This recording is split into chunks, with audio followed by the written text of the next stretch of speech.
World news के sponsor हैं स्वागत, अदरक, लहसुन और मसाले 100% प्योर एंड हाइजीनिक। अस्सलाम वालेकुम, आदाब। आइए शुरुआत करते हैं वर्ल्ड न्यूज़ की मेरे साथ यानी खलीफ राहत के साथ। सबसे पहले देखते हैं हेडलाइंस। न्यूजीलैंड की हुकूमत का ऐलान, 5 से 11 साल के बच्चों को कोविड वैक्सीन लगाने की अगले साल जनवरी में होगी शुरुआत। गार्जियन से ताउन करने की अपील की।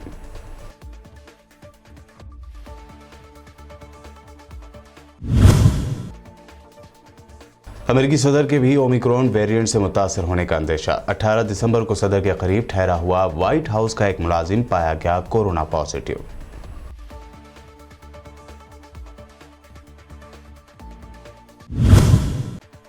इसराइल ने अमेरिका और कनाडा को ट्रैवल के लिहाज से बनाई गई रेड लिस्ट में किया शामिल। अपने यहूदी शहरियों को कोरोना से मुतासर अमेरिका और कनाडा का सफर करने से रोक दिया गया।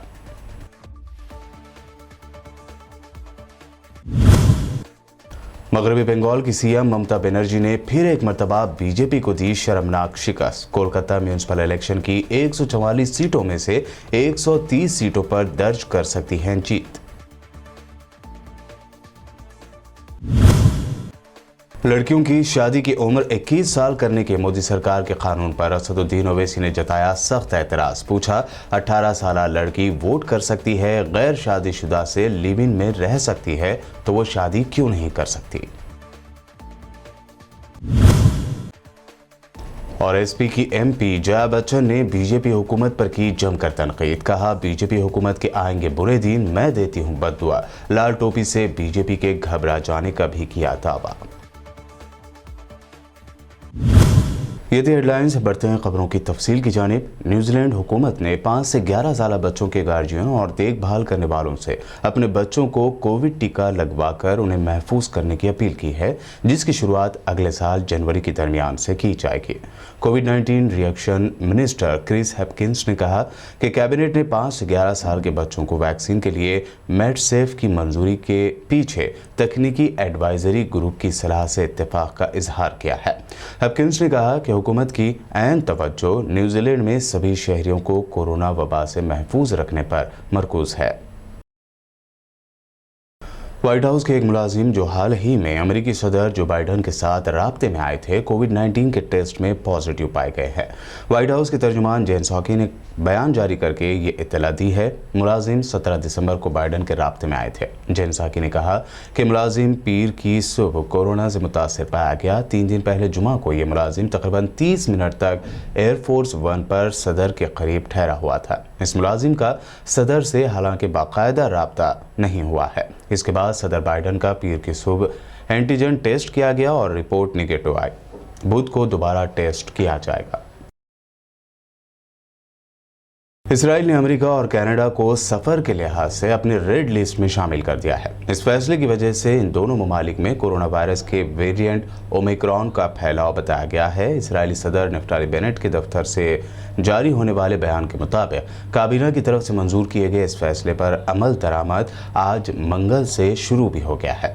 इस फैसले के तहत इसराइली शहरियों को खुसूसी इजाजतनामे के बगैर अमेरिका या कनाडा का सफर करने से रोक दिया गया है। इसराइली फ़ौज की आला क़यादत की तरफ से फ़लस्तीनी शहरियों बिलखुसूस पत्थर फेंकने वालों का पीछा करते हुए उन्हें गोली मारने के नए अहकामात पर फ़लस्तीनियों में बेचैनी की लहर दौड़ गई है। फायरिंग के हवाले से इसराइली फ़ौज की तरफ से मंजूर की गई नई पॉलिसी ने फ़लस्तीनी इदारों और आवाम को खौफ में डाल दिया है। नई इसराइली पॉलिसी के बाद फ़लस्तीनी अपनी ज़िंदगियों के बारे में फिर एक मरतबा फ़िक्रमंद हैं, ख़ास तौर पर वो लोग जो काबिज़ अफवाज और यहूदी आबादकारों के तर्ज़ अमल के खिलाफ मुजाहरा कर रहे हैं। उनके हवाले से खदशात बढ़ते जा रहे हैं। इतवार के रोज़ इसराइली फ़ौज की कमान ने अपने फ़ौजियों को नई हिदायत जारी की, जिनमें फ़ौजियों को फ़लस्तीनियों पर ताकत के इस्तेमाल को बढ़ावा दिया गया है। नए पॉलिसी के तहत पहले से बेलगाम इसराइली फ़ौजी निहत्ते फ़लस्तीनियों पर गोलियां चला सकते हैं। इससे पहले इसराइली फ़ौज की तरफ से हिदायत थी कि फ़ौजी सिर्फ उसी वक्त गोली चला सकते हैं जब उन्हें जान का खतरा लाहक हो। अखबार यरूशलेम पोस्ट के मुताबिक नई हिदायत इसराइली फौजियों को फ़लस्तीनियों पर पत्थर फेंकने वालों और पेट्रोल बम फेंकने वालों को गोली मारने की इजाज़त दी गई है। इसराइली फौजी उस वक्त भी उन पर गोली चला सकते हैं जब वो जाए वक़्वा से निकल चुके हों। फ़लस्तीनी मजहबी, समाजी और कौमी क़ुव्वतों ने इसराइल में क़ैद खानों में मुक़ीद फ़लस्तीनियों के साथ इजहार यकजहती और उनकी हिमायत में एहतजाजी तहरीक को तेज़ करने के तौर पर आइंदा जुमा को कौमी और अवामी कशीदगी का दिन मनाने का ऐलान किया है। गजा की पट्टी में कौमी और इस्लामी क़ुव्वतों की तरफ से कैदियों के लिए कायम करदा कमेटी ने एक बयान में अगले जुमा को क़ाबिज़ रियासत का मुकाबला करने के लिए कौमी और अवामी कशीदगी का दिन करार देने का मुतालबा किया था, ताकि फ़लस्तीनी कैदियों के खिलाफ इसराइली रियासत के जराइम की रोकथाम के लिए आवाज़ बुलंद की जा सके। एक प्रेस कॉन्फ्रेंस के दौरान कमेटी ने हंगामी हालत और अवामी अलर्ट को कैदियों की तहरीक की फतह करार देते हुए आवाम और बागी नौजवानों से राब्ता करने और काबिज़ रियासत इसराइल के साथ बराह रास्त तसादुम के मकामात पर जाने का मुतालबा किया, ताकि दुश्मन को ये पैगाम दिया जा सके कि फ़लस्तीनी कौम अपने कैदी बहन भाइयों को तनहा नहीं छोड़ेंगे। कमेटी ने इसराइली काबिज़ रियासत को जेलों में कैदियों की जिंदगियों का जिम्मेदार ठहराया। Israeli defence minister Benny Gantz ने ईरान के खिलाफ एक बड़ी कार्रवाई की धमकी दी है और दावा किया है कि ईरान अब कमज़ोर हो चुका है। उन्होंने खबरदार करते हुए कहा है कि ईरानी हुकूमत की मौजूदा कमज़ोरी से फ़ायदा उठाने का वक्त आ गया है। बेनी गेंट्स ने इसराइली कैनेसेट यानी इसराइली पार्लियामेंट की फॉरेन अफेयर और डिफेंस कमेटी को बताया कि तेहरान के पास वियना मुज़ाकरात में खेलने के लिए कमज़ोर कार्ड हैं। यरूशलेम पोस्ट के मुताबिक इसराइली वज़ीर दिफा ने कहा कि अब वक्त आ गया है कि ईरान की जौहरी और इलाकाई दहशतगर्दी दोनों किस्म की सरगर्मियों को रोक लगाने के लिए रेत में एक वाज़ेह लाइन खींची जाए। इसराइली फ़ौज में इंटेलिजेंस सर्विस के साबिक़ सरबराह तमीर हेमन ने कहा है कि मोसाद ने ईरानी पासदारान इनकलाब की कुदस फोर्स के साबिक़ कमांडर कासिम सुलेमानी के कत्ल में किरदार अदा किया था। उनका ये दावा इसराइल ब्रॉडकास्टिंग कॉरपोरेशन यानी MKN की जानिब से टेलीकास्ट भी किया गया। हेमन ने इंटेलिजेंस हेरिटेज सेंटर मैगजीन माबाद मालम के साथ एक इंटरव्यू में मजीद कहा कि इंटेलिजेंस अथॉरिटी के सरबराह के तौर पर उनके दौर में दो अहम कमांडरों को ख़त्म किया गया। एक में कासिम सुलेमानी थे और दूसरे इस्लामी जिहाद के बहा अबुल अता, जिन्हें नवंबर 2019 में कत्ल कर दिया गया था।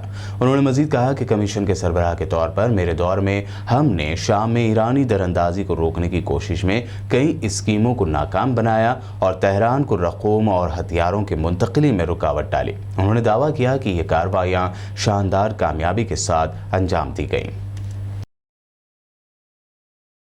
इसराइली मीडिया के मुताबिक हैफा बंदरगाह में एक सबमरीन यानी आबदोज में आग लग गई, जो इतनी शदीद थी कि सबमरीन के पूरी तरह तबाह होने का अंदेशा है। इसराइली अखबार माआरियो के मुताबिक मंगल के दिन हैफा में इसराइल की सबमरीन में उस वक्त आग लगी जब उसे मरम्मत के लिए लंगर अंदाज किया गया था। सियोनी ज़राए ने दावा किया है कि यह आतिशज़दगी इंसानी गलती के पास पेश आई है और इसकी वजह से आबदोज के बिजली के बोर्ड को काफ़ी नुकसान पहुँचा।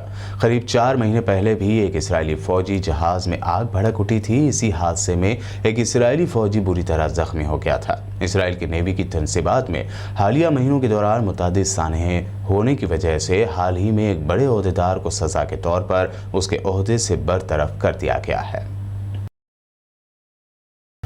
यमन पर सऊदी इत्तेहाद के बमबार जहाज़ों ने सना हवाई अड्डे पर 3 बार बमबारी की है। ईरानी मीडिया के ज़राए के मुताबिक ये हमले अक़वाम मुत्तहिदा की हमाहंगी से सना एयरपोर्ट की हवाई पट्टी की मरम्मत होने के साथ ही अंजाम पाए हैं। खबर में यह भी कहा गया है कि सऊदी इत्तेहाद सना एयरपोर्ट को खाली करा देना चाहता है। ईरानी टीवी चैनल की तरफ से एलामिया में आम लोगों से सना एयरपोर्ट के अतराफ से दूर रहने के लिए कहा गया है। सऊदी अरब यमन पर 26 मार्च सन 2015 से हमले कर रहा है। इस दौरान कई हजार यमनी हलाक व जख्मी और कई लाख बेघर हुए हैं। तुर्क फॉरेन मिनिस्टर मौलूद चावशोलो ने कहा है कि तुर्क और कतरी हुक्काम ने दोहा में मुलाकात की, जिसके बाद तालिबान हुकूमत के साथ काबुल एयरपोर्ट को चलाने के लिए एक बाज़ाब्ता मुआहदे पर बातचीत के लिए अफगान दारुल हुकूमत का दौरा किया जाएगा।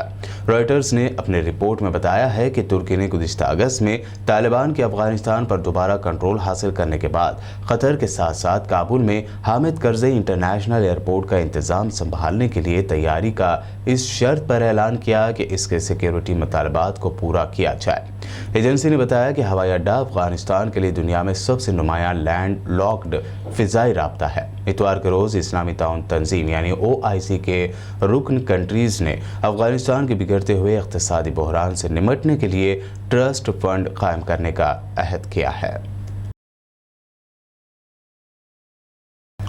इंटरेस्ट यानी सूद को हराम करार देकर उससे बचने के लिए तुर्क सदर रजब तैयब एर्दोगान ने नए मालियाती निज़ाम यानी नए फाइनेंशियल सिस्टम का ऐलान कर दिया, जिसके बाद तुर्क करेंसी लीरा ने एक बार फिर ऊंची उड़ान भर ली है। न्यू फाइनेंशियल सिस्टम यानी नए मालियाती निज़ाम के ऐलान के बाद तुर्क करेंसी लीरा 2 घंटे में डॉलर के मुकाबले में 20% महंगा हो गया। 2 माह मुसलसल तुर्क करेंसी लीरा डॉलर के मुकाबले में बेकदरी का शिकार रही, ताहम अब एक बार फिर बेहतरी की तरफ ये गामज़न है। तुर्क सदर की नई मालियाती पॉलिसी के तहत अकाउंट होल्डर को लीरा में करेंसी रखने पर डॉलर एक्सचेंज रेट पर सिक्योरिटी फराहम की गई है। तुर्किश लीरा को डॉलर के मुकाबले में गिरावट को बैंक कवर करेंगे और बैंक डिपॉजिट तारीख के मुताबिक फ़र्क अकाउंट होल्डर्स को दिया जाएगा। इसके साथ साथ लीरा में बैंक डिपॉजिट पर गेन टैक्स से भी छूट दी गई है। वर्ल्ड न्यूज़ में अभी आपने देखी अहम इंटरनेशनल न्यूज़। वक्त हुआ है एक शॉर्ट ब्रेक का, जल्द लौटेंगे और देखेंगे अहम national news.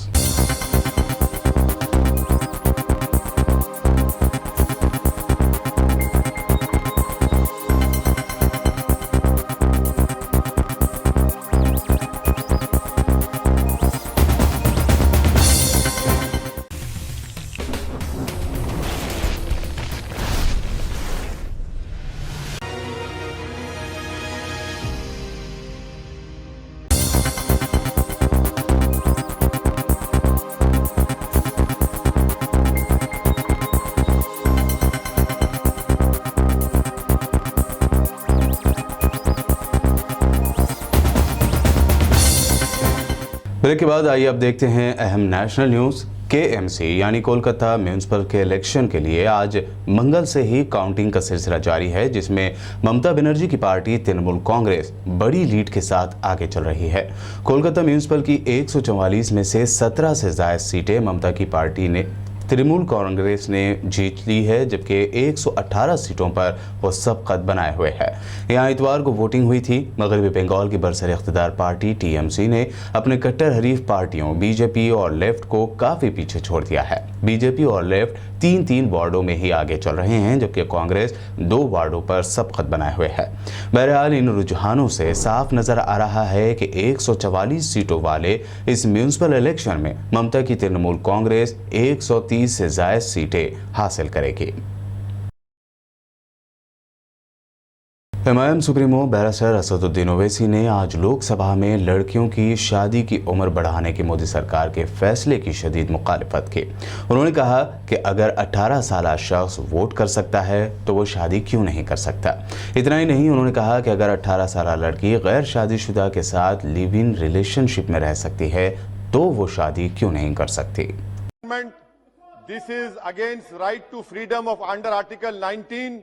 An 18-year-old can choose a prime minister, can have a live-in relationship, can have a sexual relation under POSCO Act, but you are denying them right to marriage.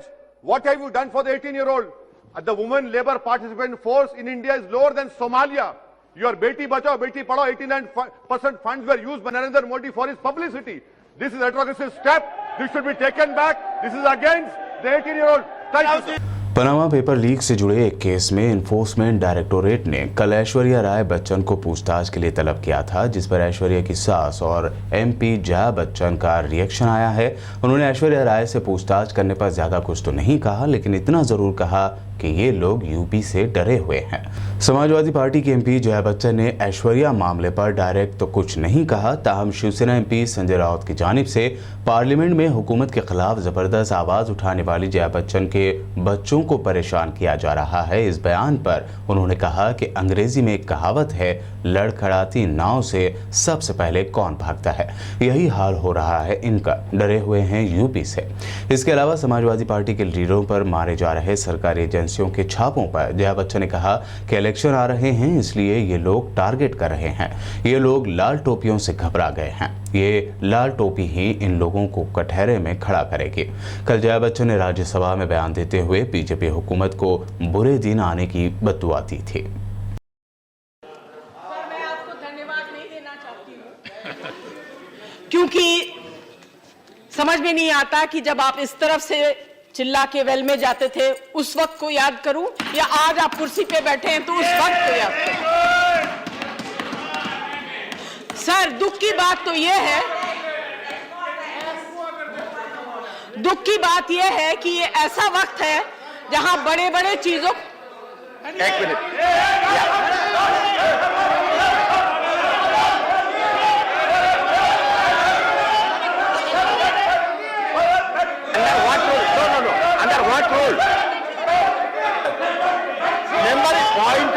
Under what rule? Sir, thank you for calling me honorable. And if you really believe I'm honorable, then listen to me carefully. We want justice.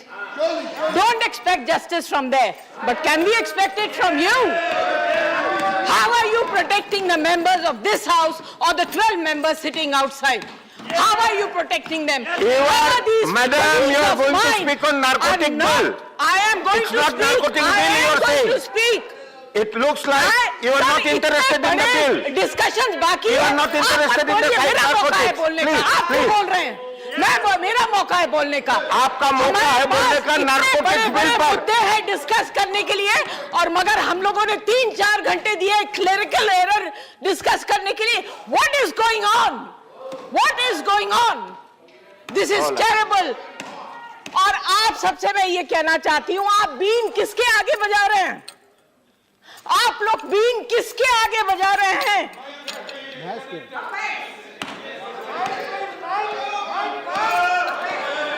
देखिए, आपके बुरे दिन बहुत जल्द आने वाले हैं। Honorable member, बहुत जल्दी आने वाले हैं। अगर आपके अंदर इतनी You don't have to reply to him. Sir, बात भी ना करने दें। आप एड्रेस कीजिए चेयर को। भी ना बैठे। आप चेयर को चलाई छोड़ दीजिए हम लोगों का। आप लोग चलाइए। क्या बोल रहे हैं आप? What are you saying? Tell me what are you saying? Have the courage to stand up and speak and make such nasty remarks. I think you are not What interested. are you saying? I think you are not interested. I am calling the next member. Sir, ये जो बोल गए ये आप रखेंगे? I think ये जो अभी बोल के गए वो आप रखेंगे?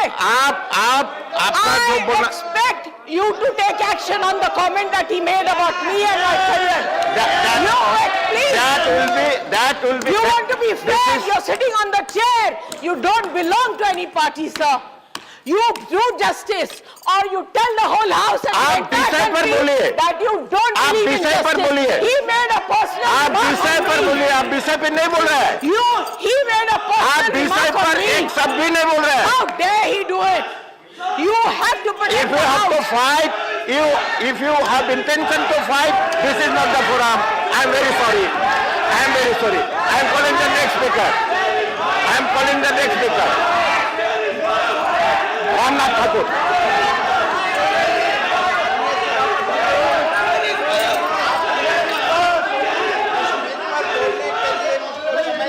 Sir, how can they make personal remarks in the house? How can they make personal remarks in the house? बड़े दुख की बात है कि आप लोगों के दिल में इतनी भी समझ नहीं है और इतना भी आप लोगों के लिए, आप लोगों के पास अपने रिस्पेक्टेड कोलीग्स जो बाहर बैठे हैं उनके लिए जरा भी सम्मान नहीं है। आप लोगों को बुरे दिन आएंगे। I curse you. Uttar Pradesh में अगले साल होने वाले असेंबली इलेक्शन के लिए सियासी पार्टियों की धुआंधार अवामी जलसे मुनक्कद हो रहे हैं। इसी के पेश नज़र एसपी सदर अखिलेश यादव ने मैनपुरी में एक अवामी जलसे में अपनी हुकूमत बनने के 3 महीनों के अंदर ही ज़ात पर मुबनी मर्दमशुमारी कराने का ऐलान किया। रथ के मुकाबले 6 रथ चल रहे हैं। आपका एक रथ और भाजपा के 6 रथ, लेकिन आपके रथ का मुकाबला नहीं कर पा रहे हैं। आपकी लाल टोपी का मुकाबला नहीं कर पा रहे। हम हर रंग को साथ ला रहे हैं। हम हर रंग को साथ ला करके एक गुलदस्ता बनाने का काम कर रहे हैं, जिसमें सबका हक है, सबका सम्मान है। ये ओम प्रकाश राजभर जी की पार्टी है। ये चाहती है कि जाति जनगणना हो। ये डॉक्टर संजय चौहान जी की पार्टी है, ये भी चाहती है कि जाति जनगणना हो। हम समाजवादी लोग भी चाहते हैं जाति जनगणना हो, क्योंकि हम पे आप पे आरोप लगता है कि हम किसी का हक ले रहे हैं, हम किसी का हक छीन रहे हैं। लेकिन हम समाजवादी लोग आपको भरोसा दिला करके जा रहे हैं कि जैसे पहले काम करके दिखाया, जो वादा किया वो पूरा करके दिखाया। यही तो नेताजी के बारे में कहते थे कि नेताजी की कथनी और करनी में कोई फर्क नहीं है। इसलिए आपको भरोसा दिला के जा रहे हैं, अगर हमें जाति जनगणना करनी पड़ी और 3 महीने के अंदर अगर जाति जनगणना करनी पड़ी, तो समाजवादी सरकार बनने के बाद 3 महीने के अंदर जाति जनगणना कर करके उनको दिखा देंगे कि कौन जाति कितनी है और भविष्य में किस तरीके से आबादी के हिसाब से हक और सम्मान दिया जाए, उस दिशा में हम लोग काम करने का काम करेंगे। नायब सदर जमहूरिया वेंकैया नायडू के सरकारी क़यामगाह पर मुनक़दा एक तकरीब में आरएसएस सरबराह मोहन भागवत के साथ एक ही सोफे पर समाजवादी पार्टी के बानी मुलायम सिंह यादव के बैठने पर सियासत शुरू हो गई है। कांग्रेस ने इसको लेकर समाजवादी पार्टी को संघी करार दिया है। यूपी कांग्रेस के ट्विटर हैंडल से पीर की देर रात लीडरों के साथ वाली तस्वीर पोस्ट करते हुए समाजवादी पार्टी पर तंज किया गया। ट्वीट में यूपी कांग्रेस ने लिखा कि नई एसपी, इसमें एस का मतलब है संघी। इसके जवाब में समाजवादी पार्टी ने कांग्रेस पर इक़्तिदार भूलने का इल्ज़ाम लगाया। समाजवादी पार्टी ने अपने ट्विटर हैंडल से एनसीपी सुप्रीमो शरद पवार की इसी तकरीब की एक तस्वीर शेयर करते हुए लिखा कि सियासी इक़्तिदार भूल चुकी है कांग्रेस। जिस प्रोग्राम की तस्वीर लगा रही है कांग्रेस, उसी प्रोग्राम में कांग्रेस की दोस्त पार्टी एनसीपी के लीडरों ने भी नेताजी यानी मुलायम सिंह यादव से आशीर्वाद लिया। इस पर क्या कहेगी कांग्रेस? पंजाब में भीड़ की जानिब से अलग अलग वाक़यात में 2 लोगों का पीट कर कत्ल कर देने के मामले पर एक जानिब सियासी बयानबाजी जारी है। इसी दरमियान कांग्रेस लीडर राहुल गांधी ने लिंचिंग को लेकर एक ट्वीट किया है। उन्होंने अपने ट्वीट में मोदी सरकार पर तनकीद की है। राहुल गांधी ने ट्वीट में लिखा कि साल 2014 से पहले यानी पीएम मोदी की क़यादत में मरकज़ में बीजेपी की सरकार बनने से पहले लिंचिंग ये लफ्ज़ सुनने में नहीं आता था। इस ट्वीट के साथ राहुल गांधी ने थैंक यू मोदी जी लिखा है। हालांकि ये बात और है कि बीजेपी के आईटी सेल के सरबराह अमित मालविया ने राहुल गांधी के ट्वीट को रीट्वीट करते हुए राजीव गांधी का एक वीडियो शेयर किया है, जिसमें राजीव गांधी सिख दंगों का जिक्र करते हुए कह रहे हैं कि जब भी कोई बड़ा पेड़ गिरता है तो धरती यानी जमीन जरूर हिलती है। इसी वीडियो के साथ अमित मालविया ने राहुल गांधी के वालिद और मुल्क के साबिक वज़ीर आज़म राजीव गांधी को लिंचिंग का बानी कहा है। राज्यसभा में अपोजिशन लीडर मल्लिकार्जुन खड़गे की क़यादत में राज्यसभा अरकान की मुअत्तली को ख़त्म कराने लखीमपुर खीरी मुद्दे में मुमलिकती वज़ीर दाखिला अजय शर्मा टेनी के इस्तीफ़े की मांग और पार्लियामेंट के बाकी सेशन के लिए दोनों ऐवानों में कामकाज के निज़ाम को आगे बढ़ाने के मंसूबे पर बातचीत करने के लिए अपोजिशन के लीडरों के दरमियान मीटिंग हुई। इस मीटिंग में शिवसेना, एनसीपी समेत दीगर इत्तेहादी पार्टियों के अरकान शरीक थे।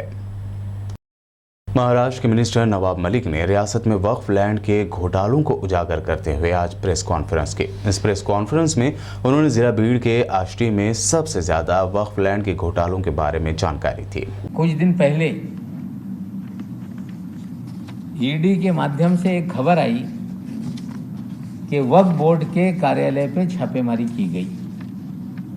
हमने उसी दिन प्रेस लेकर कहा कि वक्फ बोर्ड पर कोई छापेमारी नहीं हुई। जो एंडोमेंट ट्रस्ट है पूना में, जिन्होंने फर्जी कागज बनाकर फर्जीवाड़ा करके जो लैंड एक्विजिशन का पैसा था वो अपने अकाउंट में लगभग 7-8 करोड़ रुपए उन्होंने दिया था।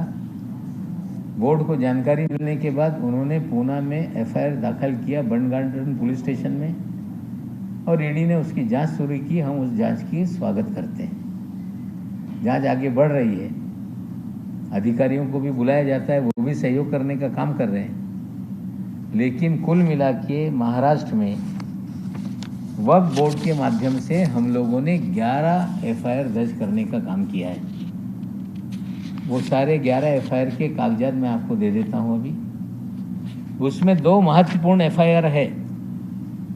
एक एफआईआर है मस्जिद मौजे देवी निमगांव तालुका आष्ठी जिला बीड़।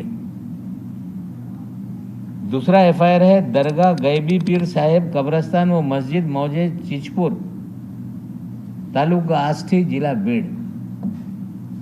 और एक तीसरा और प्राइवेट एफआईआर हुआ है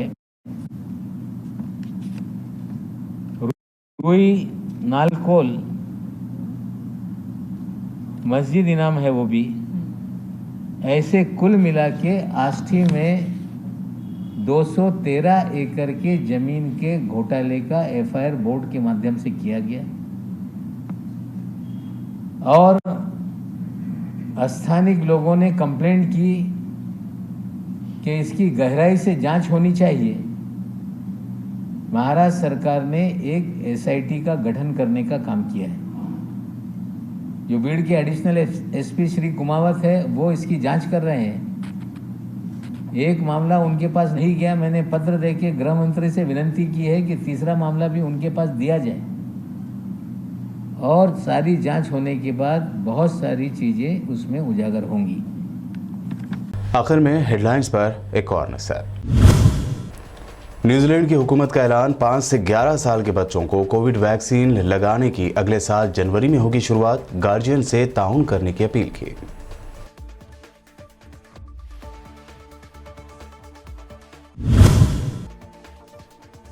अमेरिकी सदर के भी ओमिक्रॉन वेरिएंट से मुतासर होने का अंदेशा। 18 दिसंबर को सदर के करीब ठहरा हुआ व्हाइट हाउस का एक मुलाजिम पाया गया कोरोना पॉजिटिव।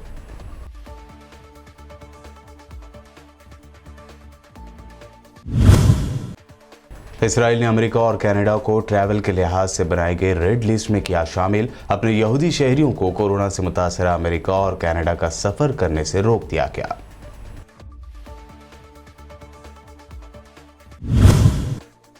मगरबी बंगाल की सीएम ममता बनर्जी ने फिर एक मरतबा बीजेपी को दी शर्मनाक शिकस्त। कोलकाता म्यूनिसिपल इलेक्शन की 144 सीटों में से 130 सीटों पर दर्ज कर सकती है जीत।